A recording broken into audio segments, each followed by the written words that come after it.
श्रीराम समर्थ. नामसाधकांसाठी अतिशय उपयुक्त. नामस्मरणामध्ये नित्य नवा आनंद, प्रेम, उत्साह येण्यासाठी नामस्मरणाची सपोर्ट सिस्टीम.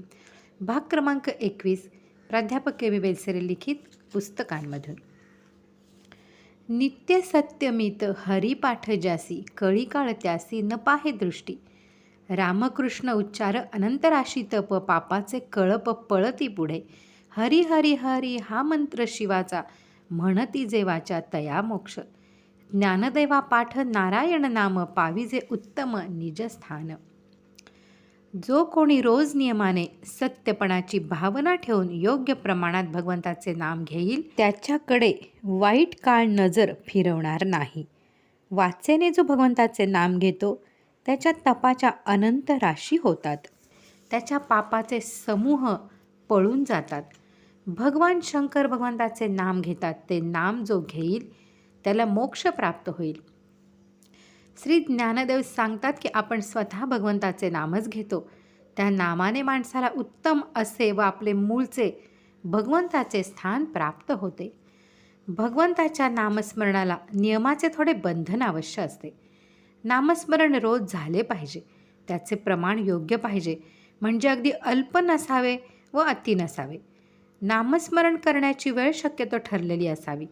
वेळेचे महत्त्व असे आहे की आपल्या नामस्मरणाच्या वेळी आपली उपास्य देवता आपल्याजवळ हजर असते. त्याप्रमाणे नामस्मरणाची जागा ठरलेली असावी.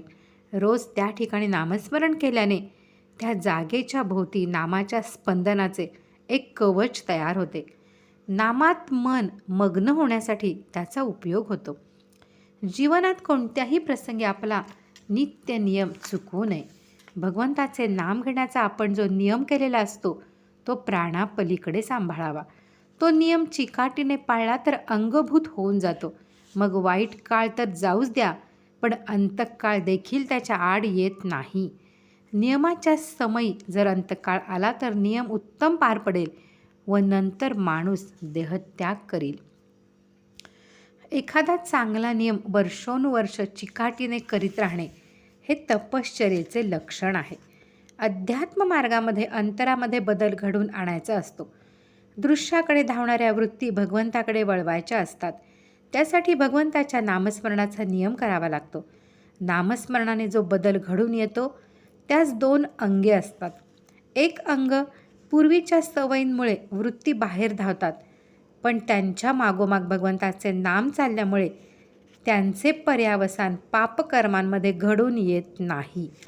दुसरे अंग नामाचा नियम बरेच वर्ष चालला की पुण्याचा मोठा संचय होतो. त्या सुकृताचा परिणाम होऊन भगवंताची गोडी, त्याची आवड निर्माण होते. त्या आवडीने नामामध्ये रस वाटू लागतो. मग वृत्ती भगवंताभोवती हळूहळू भगवंताभोवती घोटाळू लागतात. भगवान श्री शंकराला अध्यात्मविद्येचा आदिगुरू मानतात. तो महादेव देखील भगवंताचे नाम घेतो. वास्तविक श्री शंकर हा नित्य मुक्त आहे. तो मुक्त असून देखील भगवंताचे नाम घेतो. मग तेच नाम सामान्य माणसाने घेतले तर त्याला मोक्ष मिळेल, यात विशेष ते काय? श्री ज्ञानदेवांच्या नाथपंथाचा आरंभ श्री शंकरापासून आहे. पंथाचा संस्थापक भगवंताच्या नामाचा इतका प्रेमी आहे तर त्या नामाचे वर्णन काय करावे? श्री ज्ञानदेवांना त्यांचे सद्गुरू श्री निवृत्तीनाथ यांनी नाम दिले. श्री ज्ञानदेवांची कमाल अशी की स्वतः महायोगी असून त्यांनी गुरुने दिलेल्या नामाचा मनापासून जप केला. त्या जपाने त्यांना स्वतःचे मूल स्थान गवसले.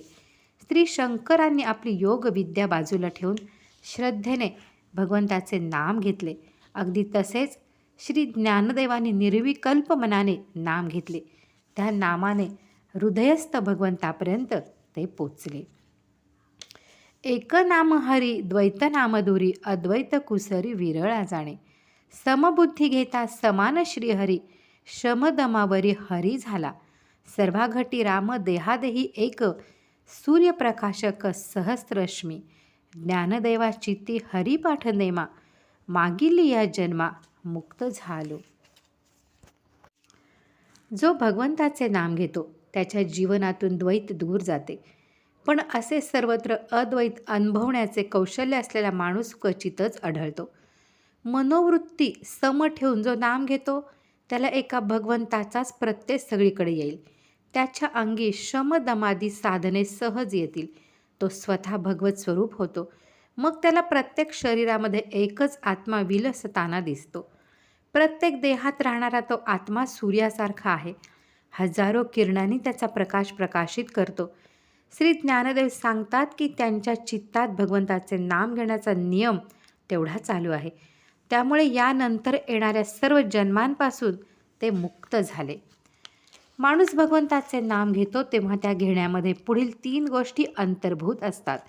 निदान त्या अंतर्भूत असायला पाहिजेत. पहिली, नाम घेणारा मी जितका खरा आहे त्याहून भगवंत खरा आहे, कारण अखेर मी भगवंतामध्ये विलीन व्हायचा असतो.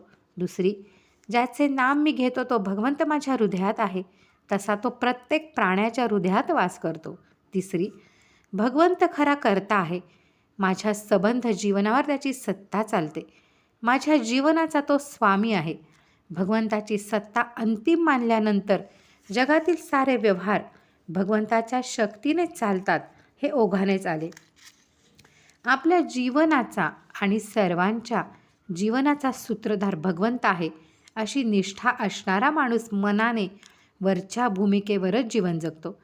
जगातील दृश्यामध्ये होणाऱ्या घडामोडींनी तो विचलित होत नाही, कारण त्या घडामोडींना चालना देणारी शक्ती म्हणजे भगवंताचे नाम त्याच्याजवळ तो बाळगतो. भगवंताचे नाम शक्तिरूप आहे आणि ते सर्वव्यापीपणाने विश्व चालवते. ही अद्वैत दृष्टी प्राप्त झालेला पुरुष क्वचितच पाहायला सापडतो. भगवंताच्या नामापुढे सारे दृश्य त्याला पदार्थ वाटते. पुष्कळ माणसे पुष्कळ नाम घेतात. त्याने पुण्यसंचय झाल्याशिवाय राहत नाही. पण नाम अध्यात्माच्या भूमिकेवर चालणे म्हणजे काय हे समजणे जरूर आहे. भगवंताचे नाम घेताना आपण भगवंताचे नाम घेत आहोत हे भान सारखे टिकत नाही. तसेच नामापरते सत्य नाही ही जाणीव राहत नाही. म्हणजे नाम घेताना मनोवृत्ती सम टिकत नाही. नामाच्या सत्यपणाची भावना आणि भगवंताच्या अस्तित्वाची भावना दोन्ही एका समबुद्धीची 2 अंगे आहेत. म्हणून जेथे जिवंत नाम चालते तेथे त्याच्याबरोबर भगवंताच्या अस्तित्वाची जिवंत जाणीव वास करते. मुखाने भगवंताचे नाम आणि आतमध्ये भगवंताचे ठाण अशी अवस्था झाली की शमदमादी साधन चतुष्टे आपोआप अंगी बांधतात. त्यासाठी वेगळे प्रयत्न करावे लागत नाहीत, कारण भगवंताचे नाम शक्तिरूप आहे. याचा अर्थ असा की नाम घेणाऱ्याचे मन ते बदलून टाकते. भगवंताचे दर्शन घेण्यास जे मन लागते ते मन नाम तयार करते. वेदांतामध्ये त्या तयारीला साधन चतुष्टे म्हणतात. विज्ञानामध्ये संशोधन करण्यास बुद्धीला शिकवून तयार करावे लागते. त्याचप्रमाणे अध्यात्मामध्ये भगवंताचे दर्शन होण्यास मनाला तयार करावे लागते. भगवंताच्या नामामध्ये मन तयार करण्याची शक्ती आहे. समबुद्धीने नाम घेतले की भगवंताचे अस्तित्व मनामध्ये खोल जाते. अखेर माणूस भगवत स्वरूप होतो. मानवी जीवनाचा असा नियम आहे की प्रत्येक माणूस स्वतःच्या मनोरचनेप्रमाणे जगाकडे पाहतो. घटना एकच असते, पण प्रत्येक माणूस आपल्या कल्पनेप्रमाणे तिचा अर्थ लावतो. ज्याला नामापरते सत्य नाही हे पटले त्याला जगात जिकडे तिकडे नामाची शक्ती काम करताना दिसते. त्याचप्रमाणे ज्याला स्वतःच्या देहामध्ये भगवंताचे स्थान सापडले त्याला प्रत्येक प्राण्याच्या देहामध्ये भगवंत विराजमान झालेला दिसतो. एकच आत्मस्वरूप भगवंत असंख्य देहामध्ये कसे वास्तव्य करतो असे मनात येते. आत्मा सूर्यासारखा आहे. सूर्य आकाशात असतो. त्याची हजारो किरणे सर्व बाजूला पसरतात. त्या किरणांनी अनंत वस्तू प्रकाशित होतात. त्याचप्रमाणे एका आत्मसूर्याचा प्रकाश सर्व विश्वाला प्रकाशित करतो. एकेका देहाला त्याचा एक एक किरण पुरे होतो. स्वतःच्या देहामध्ये त्या किरणाचा साक्षात्कार झाला की सर्व देहामध्ये त्याचे अस्तित्व प्रचितीला येते. श्री ज्ञानदेव असे स्पष्ट सांगतात की आपण निश्चयाने नाम घेण्याचा नियम केला त्याने एवढा पुण्यसंचय झाला की या जन्मानंतर येणारे सारे जन्म नाहीसे झाले. याचा अर्थ असा की त्यांना जीवनमुक्त दशा प्राप्त झाली. श्री ज्ञानदेवांच्या या सांगण्यामध्ये फार खोल अर्थ भरलेला आहे. जोपर्यंत वासना असते तोपर्यंत माणसाला जन्म घेणे चुकत नाही. वासना 2 प्रकारच्या असतात. देहबुद्धीतून निर्माण झालेल्या वासना हा एक प्रकार आणि आत्मबुद्धीतून निर्माण होणाऱ्या वासना हा दुसरा प्रकार. देहबुद्धीच्या वासना देह, सुख, पैसा, अडका, मुले-बाळे, घरदार, नावलौकिक, सत्ता व अधिकार प्राप्ती याबद्दल असतात. आत्मबुद्धीच्या वासना भगवंताचे दर्शन, संतांची संगत, नामस्मरण, अन्नदान, गुरुसेवा व परोपकार याबद्दल असतात. पहिल्या प्रकारच्या वासना माणसाला पुन्हा जन्मास घालतात, यात विशेष नाही. परंतु दुसऱ्या प्रकारच्या वासना देखील पुन्हा जन्मास घालतात, हे विसरू नये. फरक इतकाच की आत्मबुद्धीच्या वासना सात्विक व साधनी आईबापांच्या पोटी जन्मास घालतात.